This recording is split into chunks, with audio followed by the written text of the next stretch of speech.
Hello दोस्तों, कैसे हैं आप सब। स्वागत है आप सभी का लर्न विद माइंड मैप्स में। आज जिस टॉपिक की हम बात करेंगे उसका नाम है fundamental duties. Laxmikant famous book है, आप जानते हैं, उसी में से ये सारे नोट्स मैंने बनाए हैं। माइंड मैप्स जो है पूरा का पूरा उसी बुक से ये बनाया गया है। तो बिना टाइम वेस्ट किए शुरू करते हैं। आप देख सकते हैं मैं पूरा माइंड मैप पहले आपको एक बार दिखा देता हूँ, फिर उसको शुरू करेंगे। ये देख सकते हैं ज़्यादा बड़ा नहीं है, छोटा सा ही है, 1 पेज का है। उसी में सारी चीज़ें फंडामेंटल ड्यूटीज़ से रिलेटेड यानी मौलिक कर्तव्य से रिलेटेड जितनी भी चीज़ें हैं सारी ऐड कर दी हैं। दोनों ही लैंग्वेजेस में होगा, हिंदी और इंग्लिश, तो उसकी चिंता मत कीजिएगा। और रही बात पीडीएफ की, तो पीडीएफ जो है आपको मेरे टेलीग्राम का जो चैनल है लर्न विद माइंड मैप्स का, उस पर आपको मिल जाएगा। लिंक आपको डिस्क्रिप्शन में मिल जाएगा, वहाँ से ज्वाइन कर लीजिए। सारी पीडीएफ आपको वहीं मिल जाएंगी। तो चैनल पर पहली बार आए हैं तो इसे सब्सक्राइब करना मत भूलिएगा। चलिए शुरू करते हैं। तो आप देख सकते हैं यहाँ बीच में मैंने फंडामेंटल ड्यूटीज़ लिखा हुआ है। ठीक, सबसे पहले ऊपर की तरफ बढ़ते हैं और देखते हैं क्या है हमारे पास। आप देख सकते हैं यहाँ पे लिखा है 4A। इस 4A का मतलब है कि ये जो फंडामेंटल ड्यूटीज़ यानी मौलिक कर्तव्य जो हैं वो आपके 4A के अंदर आते हैं, संविधान में पार्ट 4A के अंदर आते हैं। डन। इसके बाद उद्देश्य जो है उससे पहले हम देख लेते हैं कि आखिर ये शुरुआत क्या हुई, कौन सी कमेटी बनी, उसके बाद जो है इसके उद्देश्यों की हम बात करेंगे। तो आप देख सकते हैं यहाँ पर स्वर्ण सिंह कमेटी जो है इसको गठित किया गया था। किस लिए गठित किया गया था? फंडामेंटल ड्यूटीज़ के लिए, मौलिक कर्तव्यों के लिए। आप क्वेश्चन ये आता है कि ये जो फंडामेंटल ड्यूटीज़ है, मैं एफडी से इसको डिनोट करता हूँ। फंडामेंटल ड्यूटीज़ जो है वो संविधान में कब उसको जोड़ा गया, इनकॉर्पोरेट कब किया गया? तो ए का मतलब है अमेंडमेंट्स, कॉन्स्टिट्यूशनल अमेंडमेंट एक्ट। ए का मतलब है अमेंडमेंट एक्ट यानी संविधान संशोधन।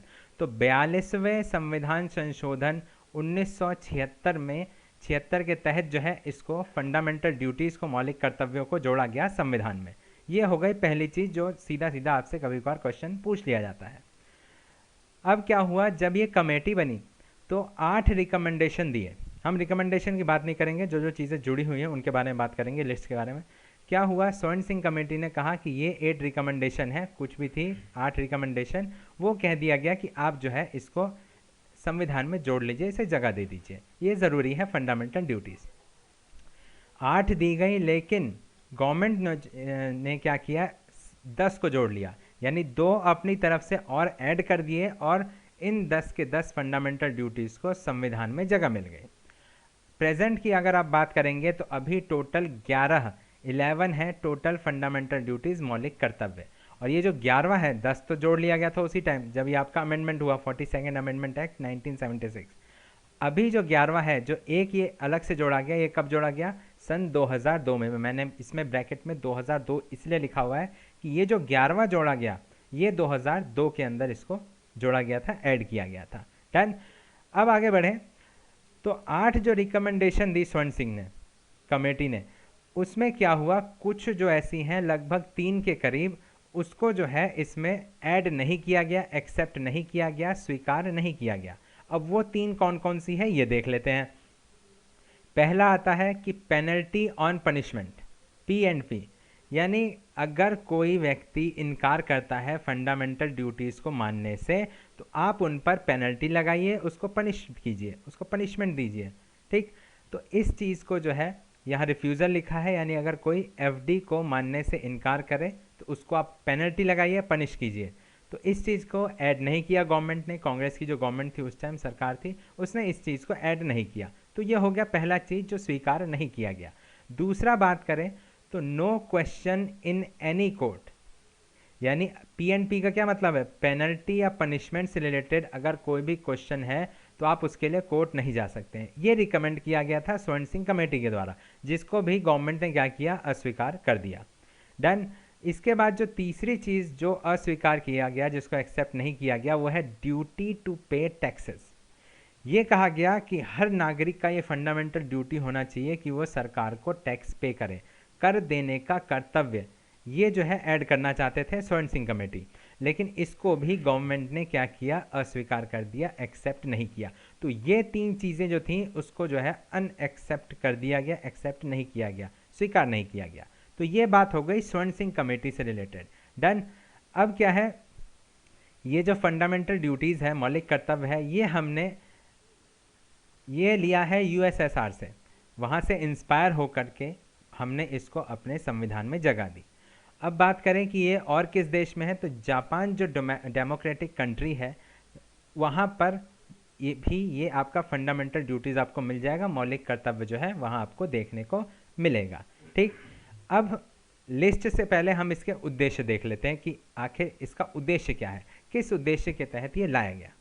पर्पज़, पहला इसमें उद्देश्य है मोरल ऑब्लिगेशन ऑन सिटीजन, यानी नागरिकों पर एक नैतिक दायित्व दिया जाए कि ये जो चीज़ें इसमें इंक्लूड की गई हैं ये आपका नैतिक दायित्व है, आप इसे प्लीज़ कीजिए।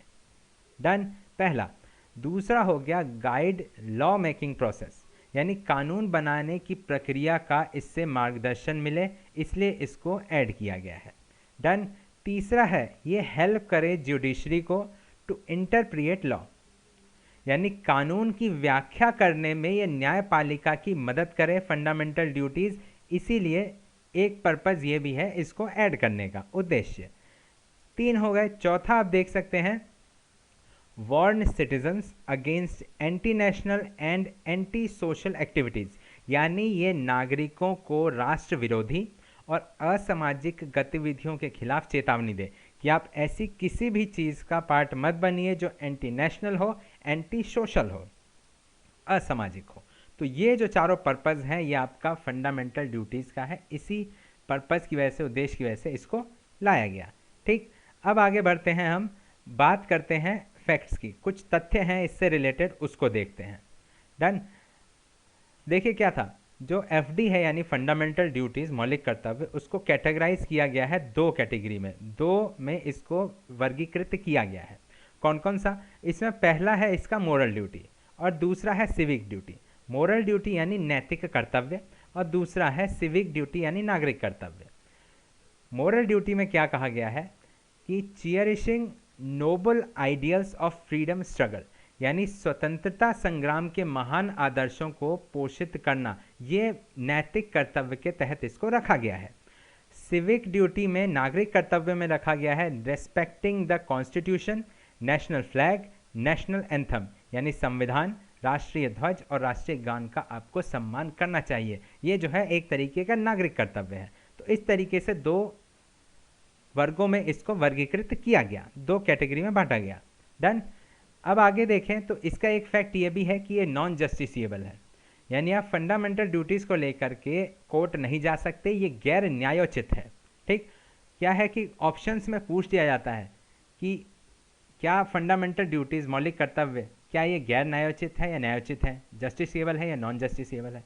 एक और चीज़, डीपीएसपी जो है, वैसे मैंने आपको अभी पढ़ाया नहीं है, उसका माइंड में बनाया नहीं है, जल्दी ही बनाऊंगा, ये भी क्या है, ये भी नॉन जस्टिसिएबल है। तो एफडी और डीपीएसपी ये दोनों आपके क्या है, नॉन जस्टिसिएबल हैं। आगे बढ़ें तो आप देख सकते हैं no legal sanction against violation, यानी अगर इसका कोई उल्लंघन करता है तो उसके खिलाफ कोई भी कानूनी कार्रवाई की मंजूरी अभी नहीं है इसके अंदर। तो ये भी इसका एक फैक्ट है इससे रिलेटेड। फिर क्या है, ये जो फंडामेंटल ड्यूटी है ये इंडियन सिटीजन्स पर तो लागू होती है लेकिन फॉरेनर्स पर नहीं होती, केवल भारतीय नागरिकों पर ये लागू होती है। विदेशियों के लिए ये फंडामेंटल ड्यूटी क्या है, नहीं है उनके लिए, उनको इससे कोई मतलब नहीं है। ठीक, एक और इसका फैक्ट ये है कि पार्लियामेंट में इसको इन्फोर्स किया गया, मतलब पार्लियामेंट जो है इसको लॉ बना करके इन्फोर्स कर सकता है। संसद चाहे तो कानून बना करके फंडामेंटल ड्यूटीज़ को लागू कर सकता है। ठीक है, तो ये जो है ये चीज़ें फैक्ट्स हैं कुछ फंडामेंटल ड्यूटी से रिलेटेड जो आपको पता होनी चाहिए थी, जो यहाँ पर मैंने ऐड कर दिया। अब आगे हम देखें तो क्रिटिसिज्म है, ये सबसे आखिरी में पढ़ेंगे क्योंकि इसके लिए आपको लिस्ट पता होनी चाहिए कि क्या क्या है, तो ये आखिरी में क्रिटिसिज्म देखेंगे। अब देख लेते हैं आखिर फंडामेंटल जो ड्यूटीज़ हैं, कर्तव्य हैं, वो कौन कौन से हैं। देखिए, अब बात करते हैं लिस्ट की। आप देख रहे हैं यहाँ पे 51AA, 51 का सेक्शन ए, उस सेक्शन ए का भी सेक्शन, सब सेक्शन, तो ए से लेकर के ए के तक आपके कितने हैं, टोटल 11 फंडामेंटल ड्यूटीज़ हैं, मौलिक कर्तव्य हैं। कितना, 11। तो अब एक एक करके देखते हैं इनको। तो सबसे पहले हम ऊपर बढ़ते हैं और आप देख सकते हैं यहाँ पे 51AA, ये रहा 51AA। क्या कहा गया है इसमें कि रेस्पेक्ट करना चाहिए कॉन्स्टिट्यूशन आइडियल्स का, इंस्टीट्यूशन का, नेशनल फ्लैग का और एंथम का, नेशनल एंथम का। यानी आप नागरिकों को सम्मान करना चाहिए कॉन्स्टिट्यूशन का, संस्था का, राष्ट्रीय ध्वज का, राष्ट्रीय गान का, इन सब चीज़ों का सम्मान करना चाहिए। ठीक, अब इसको आप ऐसे याद रख सकते हैं, स्टार्ट। इस स्टार्ट का मतलब है किसी भी चीज़ की शुरुआत, देश में किसी भी चीज़ की शुरुआत किससे होती है? कॉन्स्टिट्यूशन से होती है। कॉन्स्टिट्यूशन है तो सब कुछ है, सारी चीज़ें उसी में निहित है। कौन सा नेशनल फ्लैग होगा, कौन सा नेशनल एंथम होगा, कौन सा क्या होगा क्या नहीं होगा, सारी चीज़ें। तो ये एक तरीके का स्टार्ट है।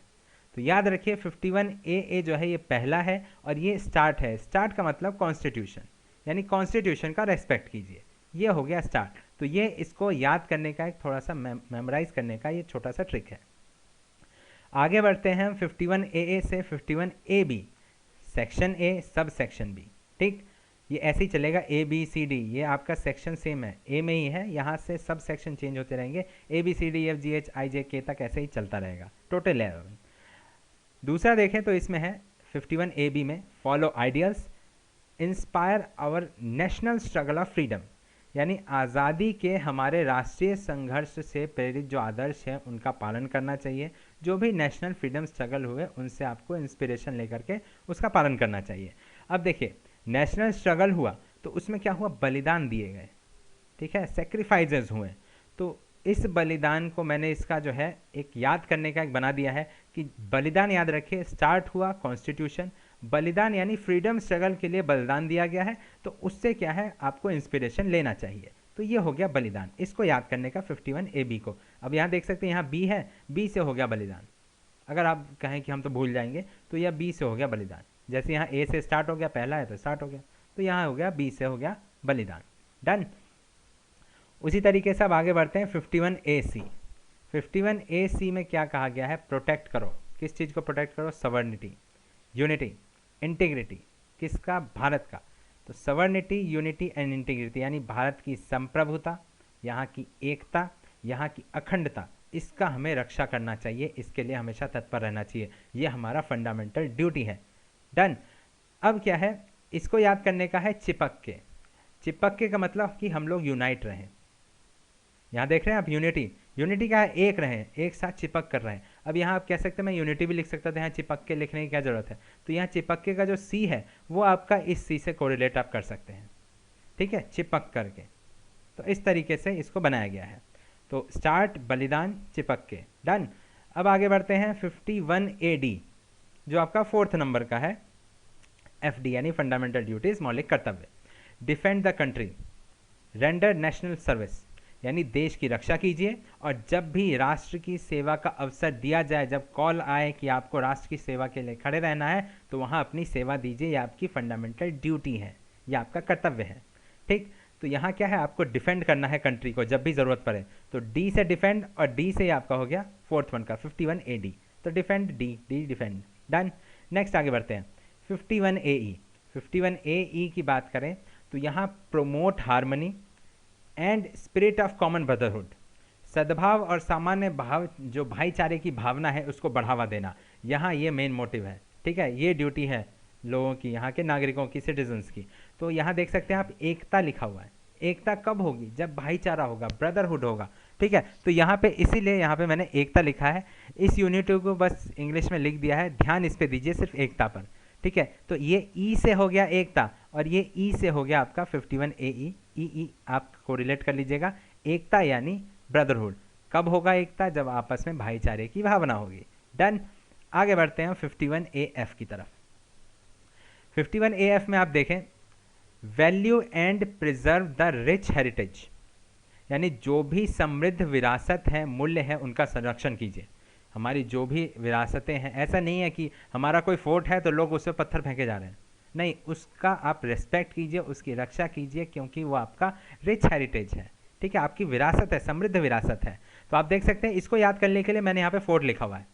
फोर्ट यानी किला, पुरानी चीज़ें हैं, उनको प्रिजर्व करना चाहिए। तो ये एफ यहाँ बन गया फोर्ट। तो इससे आप याद रख सकते हैं कि जब भी एफ आए तो याद रखिए फोर्ट। फोर्ट यानी रिलेटेड है किससे? रिच हेरिटेज, इन सब चीज़ों से। तो ये हो गया आपका फोर्ट। डन। आगे बढ़ते हैं, यहाँ देखिए आप 51AG, जी से हो गया आपका 51AG में है प्रोटेक्ट करो, इम्प्रूव करो, किस चीज़ को? नेचुरल एनवायरनमेंट को, ENV से एनवायरनमेंट, और लिविंग क्रीचर्स को। डन। प्राकृतिक पर्यावरण और जीवित प्राणियों की रक्षा कीजिए, उसमें सुधार कीजिए, इम्प्रूव कीजिए, उनको ज़रूरत है किसी चीज़ की तो वो प्रोवाइड कीजिए। ये क्या है? ड्यूटी है। किसका ड्यूटी है? सिटीजन्स का ड्यूटी है, फॉरेनर्स का नहीं है। डन। इसको याद करने के लिए यहाँ मैंने लिख दिया जियो। जियो यानी जो आपके जियोग्राफी से रिलेटेड है, तो एनवायरनमेंट भी आपका जियोग्राफी में आता है। ठीक, एनवायरनमेंट सारे पेड़ पौधे, आपका क्रीचर्स जो है सारे जियोग्राफी में आते हैं। ठीक है, तो ये जियो जो है यहाँ पे जी से हो गया जियो, इसको आप ऐसे याद कर सकते हैं। डन। आगे बढ़ते हैं 51AH। एच से हो गया ह्यूमनिज्म। इसमें क्या कहा गया है? डेवलप कीजिए साइंटिफिक टेम्पर, ह्यूमनिज्म, सीधा साधा आ गया humanism, and the spirit of inquiry and reforms, वैज्ञानिक सद्भाव, स्वभाव, मानवतावाद की भावना को विकसित करना, उनकी जांच, उनकी सुधार, इस सब पे काम करना। तो ह्यूमनिज्म जो है वो इसे याद करने की चीज़ है कि यहाँ एच आ रहा है, एच से हो गया ह्यूमनिज्म। डन। तो ऐसे हो गया आपका 51AH। आगे बढ़ते हैं, बात करते हैं 51AI की, जो section A sub section I. Article कौन सा है? 51। याद रखिएगा सारे के सारे जो है 51 में है। आगे बढ़े, 51I से हो गया आपका आई प्रॉपर्टी। अब देखते हैं आई प्रॉपर्टी यहाँ क्यों लिखा गया है।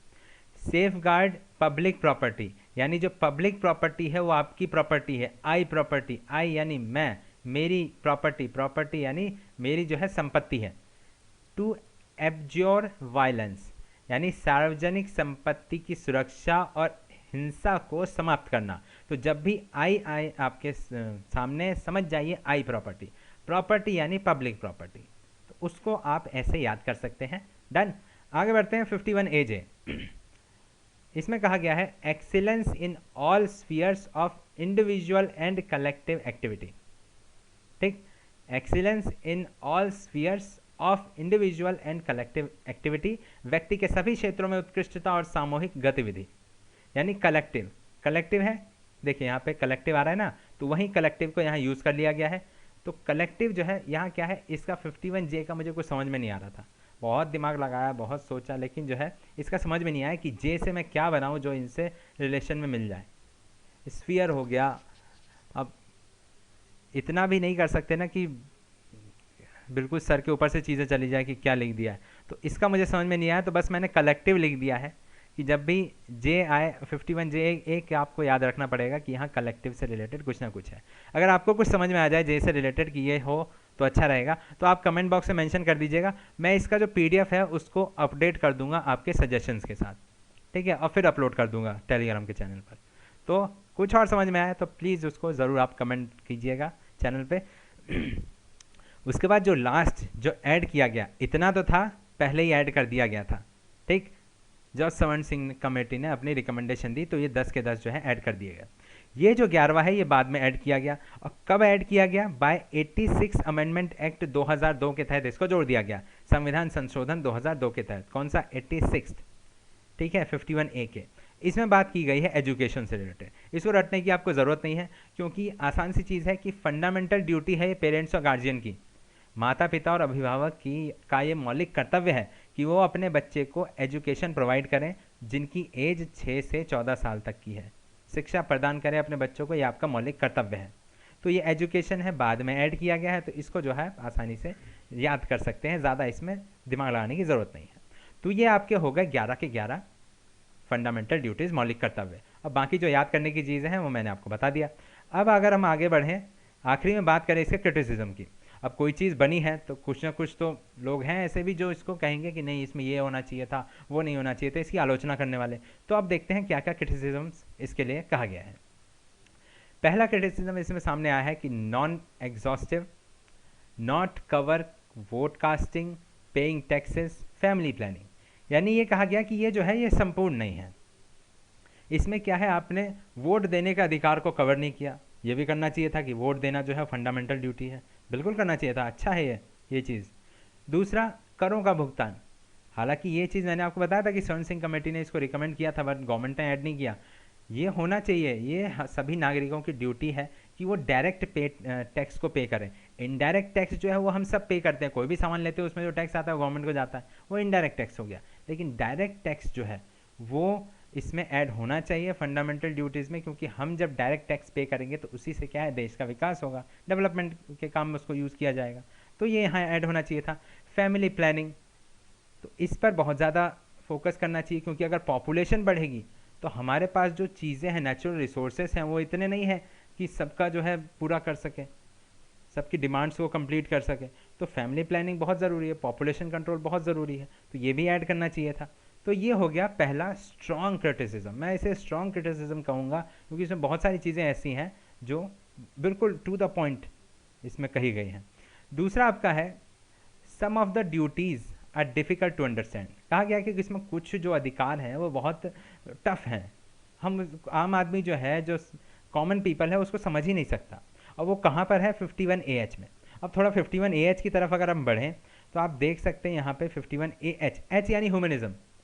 अब यहाँ कहा गया है कि साइंटिफिक टेम्पर क्या क्या डेवलप करे, साइंटिफिक टेम्पर थोड़ा उसको डिटेल में तो बताते हैं। ह्यूमनिज्म क्या, कैसे ह्यूमनिज्म, बताइए क्या करें, किस चीज़ का स्पिरिट ऑफ इंक्वायरी रिफॉर्म्स, पूरा आपने इसको जो है बताया नहीं सही से कि इसमें क्या करें। तो ये चीज़ यहाँ पर कहा गया है कि आपने जो है इसको सही से बताया नहीं, डिफ़िकल्ट, अंडरस्टैंड नहीं कर सकते, कॉमन पीपल नहीं बता सकता आखिर साइंटिफिक टेम्पर क्या होता है। आप सड़क पे माइक लेके निकल जाइए, पूछिए साइंटिफिक टेम्पर क्या होता है, कितने बता पाएंगे। यही चीज़ है इसमें। तो इसी पर इसमें कहा गया, क्रिटिसाइज़ किया गया कि आपको ये चीज़ बताना चाहिए था कि आखिर किस तरह का साइंटिफिक टेम्पर। ठीक, तो ये हो गया सेकंड नंबर। तीसरा है आपका नॉन जस्टिसिएबल कैरेक्टर, गैर न्याय संगत, जो आप कोर्ट नहीं जा सकते फंडामेंटल ड्यूटीज़ के लिए, तो इसके लिए जो है क्रिटिसाइज़ किया गया है कि इसमें देना चाहिए था। नेक्स्ट है आपका सुपर फ्लॉज। सुपर फ्लॉज यानी ज़रूरत से ज़्यादा चीज़ें इसमें इंक्लूड की गई हैं। अब क्या ज़रूरत से ज़्यादा इंक्लूड किया गया है कि कहा गया है कि कॉन्स्टिट्यूशन में ये एज अ फंडामेंटल इसको ऐड कर दिया गया, कि संविधान में जोड़ दिया गया कि ये मौलिक है। लेकिन ये नहीं किया गया कि जो इसमें प्रावधान दिए गए हैं वो संविधान में मेंशन ही नहीं है। तो ये कहा गया कि आपने ज़रूरत से ज़्यादा चीज़ें इसमें लिख दी। ये इस पर एक क्रिटिसिज्म किया गया है, जोर दिया गया, आलोचना की गई है इसकी। तीसरा इसमें है कि आपको पता है कि पार्ट 3 जो है वो फंडामेंटल राइट्स हैं, मौलिक अधिकार हैं। ठीक, आपको इस फंडामेंटल ड्यूटीज़ को इसी के साथ पार्ट 4 में जोड़ देना चाहिए था।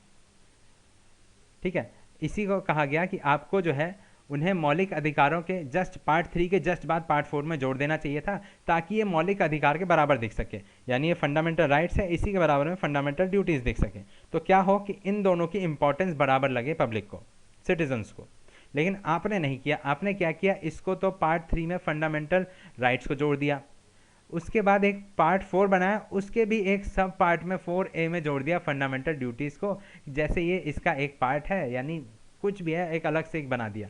तो क्या हुआ कि इसमें जो है बराबरी नहीं देख सकते सिटीजन, जो है वो सोचते हैं अच्छा ये तो ऐसी चीज़ें हैं, थोड़ी नीचे की तरफ है, मेन फंडामेंटल राइट्स हैं। तो ये यहाँ पे कहा गया है कि आपको दोनों को बराबर रखना चाहिए था, ताकि जिससे जो है लोग इसको बराबरी में देख सके, इसको समझ सके कि हाँ ये भी इम्पॉर्टेंट है। तो ये एक क्रिटिसिज्म जो है इसमें किया गया। तो ये सारे क्रिटिसिज्म इसमें किए गए, और बाकी इसमें कुछ रह नहीं गया, सारी चीज़ें हमने बता दी। सो फ्रेंड्स, फंडामेंटल ड्यूटीज़, मौलिक कर्तव्य से रिलेटेड जितनी भी चीज़ें थी लक्ष्मीकांत में, जो जो इंपॉर्टेंट था सारा कुछ इसमें इंक्लूड कर दिया मैंने। एक पेज का माइंड मैप, पूरा फंडामेंटल ड्यूटीज़ ख़त्म।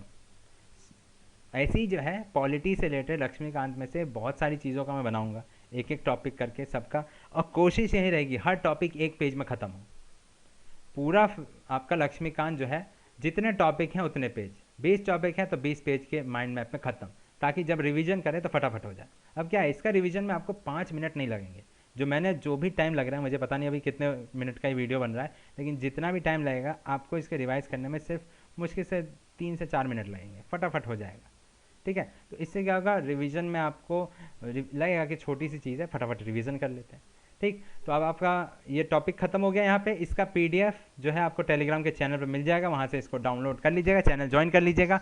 और आप यूट्यूब पे हैं या फेसबुक पेज पर इसको देख रहे हैं तो चैनल को सब्सक्राइब कर दीजिए या पेज को लाइक कर दीजिए, और अपने दोस्तों के साथ इसको शेयर करना मत भूलिएगा। पसंद आया तो कोई भी वैल्यूएबल कमेंट आप देना चाहें ज़रूर दीजिए। इसी तरह की और वीडियोज़ के लिए हमारे साथ जुड़े रहिए।